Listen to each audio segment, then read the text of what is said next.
deadly escapes from North Korea.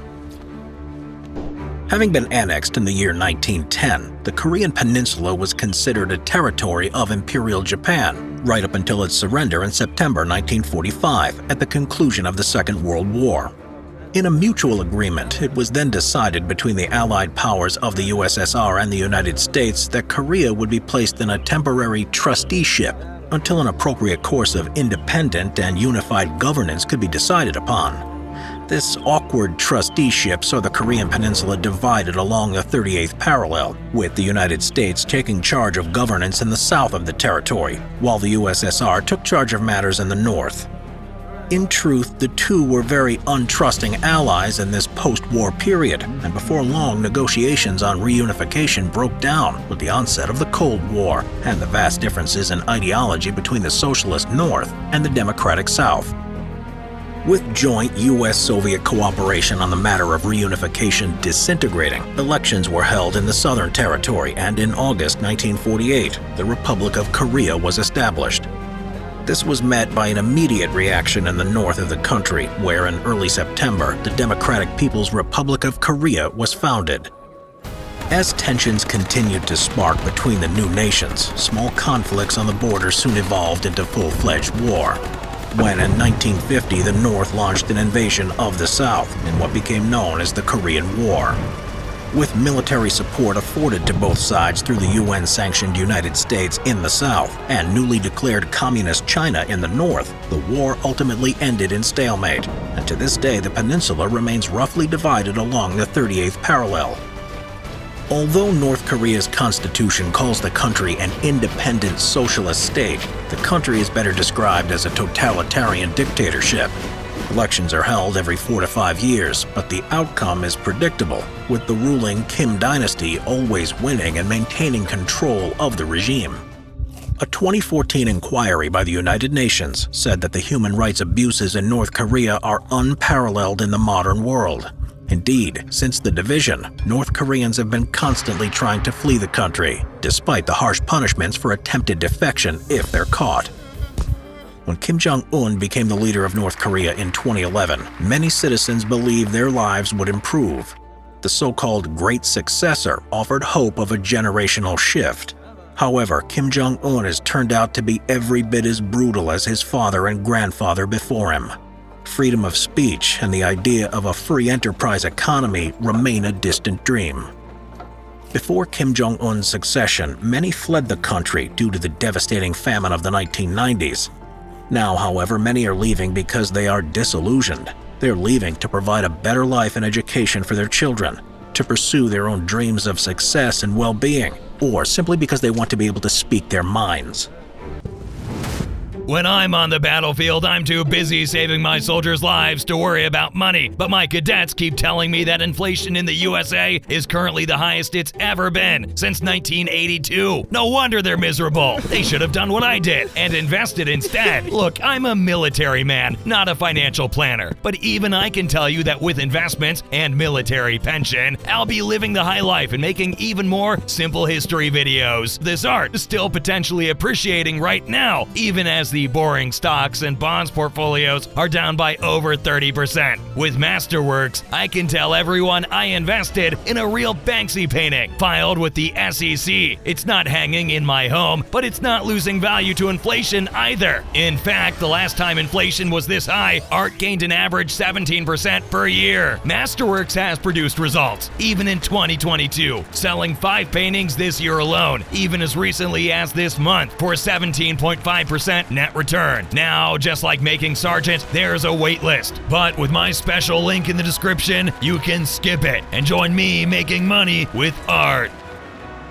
Many of the nations neighboring North Korea, including China, Laos, and Vietnam, are unsympathetic to the Korean defectors, meaning that if they're caught, they'll often be returned to North Korea where they can face severe punishment or even death in prison camps or re-education camps. Chungsan is one such camp, where a third of prisoners die within a year from malnutrition, disease, and relentless forced labor. Those that die are usually buried in mass graves, while those that fail to meet work quotas are regularly beaten.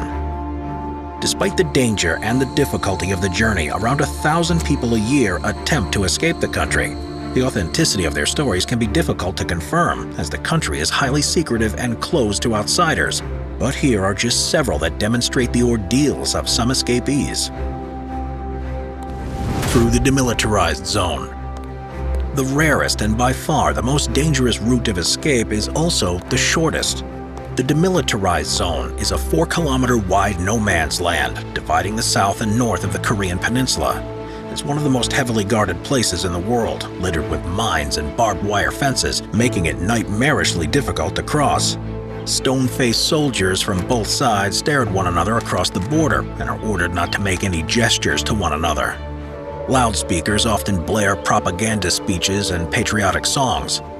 North Korean soldiers working at the guard posts are tasked not only with observing the opposition, but additionally with keeping an eye on their own colleagues, who may also attempt to escape.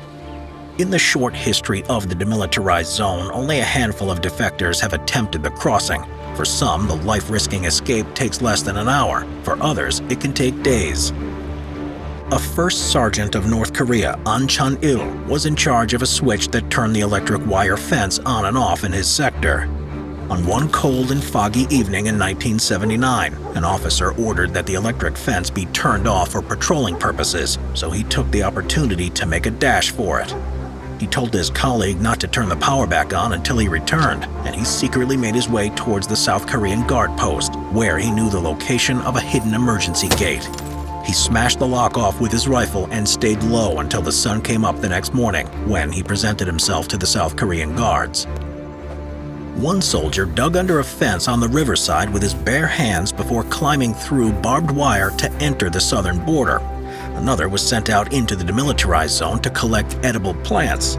He noticed that the electrified fence was off due to a power cut in the north and simply walked to the South Korean gate, somehow avoiding the mines that lay in his path.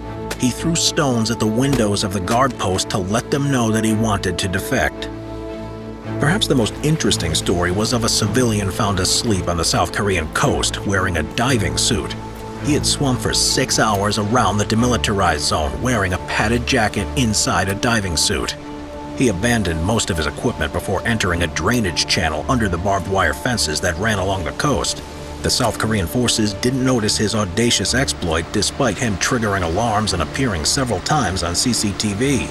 Soldiers only found him 3 hours after he had landed, exhausted and asleep. From China to Vietnam to South Korea, trafficking and swamps. In March 2018, a North Korean defector presented her story to the world. She tells of her childhood during the famine of the 1990s, when children would eat grass and some of her schoolmates turned to begging and worked themselves close to death for a meal. The unnamed defector was the daughter of a businessman, and as such, her family were able to eat. However, when individuals in North Korea grow to a certain extent of influence or wealth, they often become the victims of social purges, which sees their property and wealth seized, and in more serious cases, can even result in the person's execution. When the girl's father indeed had his business confiscated, he was able to have his life spared through bribery. Due to the shock and emotional trauma of the event, however, her mother soon died. It was then that her father decided to pay a human smuggler broker to escort the girl over the Chinese border in search of a new, better life.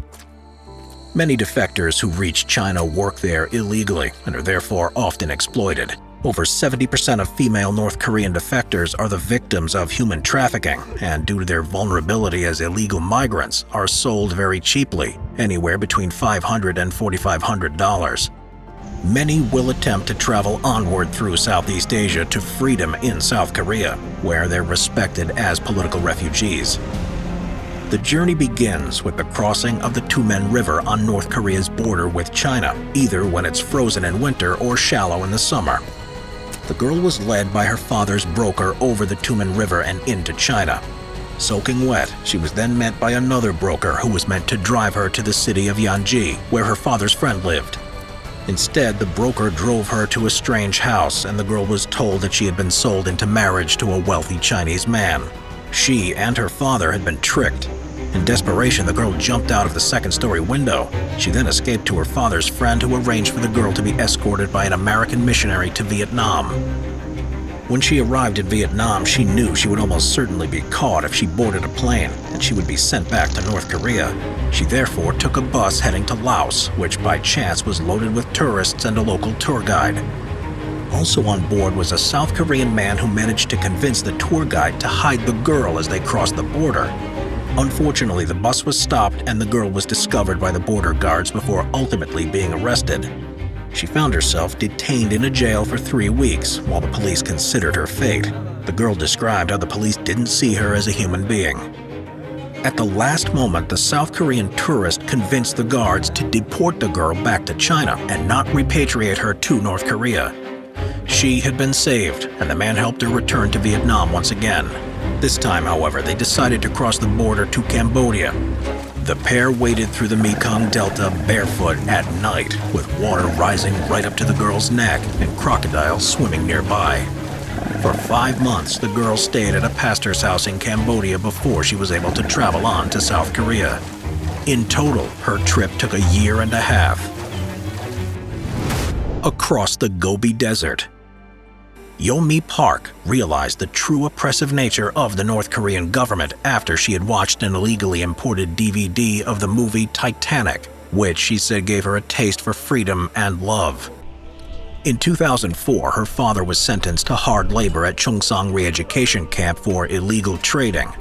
Without their father's income, the Park family's living standards drastically deteriorated, and Park's older sister Yeon-mi decided to plan an escape to China. Park's mother was soon also arrested and imprisoned for a month for illegally changing her residence, but both her mother and father were released after promising a prison warden a large bribe. When the family were reunited, they learned that Yeon-mi had already left the country, and fearing that they would soon be punished for her escape, they quickly contacted the brokers who helped smuggle them across the Chinese border. Park and her mother went first, with her father soon to follow. Living in China illegally, the family searched for Yeon-mi but were unsuccessful, and in 2008, Park's father died of cancer. They couldn't mourn their loss, fearing that they would be discovered by the Chinese authorities, so they buried him in secret. Life proved so difficult for Park in China, she even advised other defectors to get married as soon as possible lest they be exploited. She herself was sold by brokers, kidnapped, and resold. Before long, her captors even forced her to help traffic other North Korean women, including her own mother. After nearly 2 years with their captors, Park and her mother were helped by human rights activists and Christian missionaries. They risked their lives to escape to Mongolia, crossing the vast frozen Gobi Desert while using only the stars to navigate. The journey to Mongolia is shorter than the standard route through Southeast Asia, but the desert can be unforgiving and the border is far tighter than most others in the region. Mongolia tries to maintain good relations with both North and South Korea, however, meaning that North Korean refugees who are caught in Mongolia are given the option of a free air ticket to South Korea. In 2009, South Korean diplomats facilitated the family's transition into Seoul, and Park subsequently moved to the United States in 2014, where she published a book about her family's ordeals.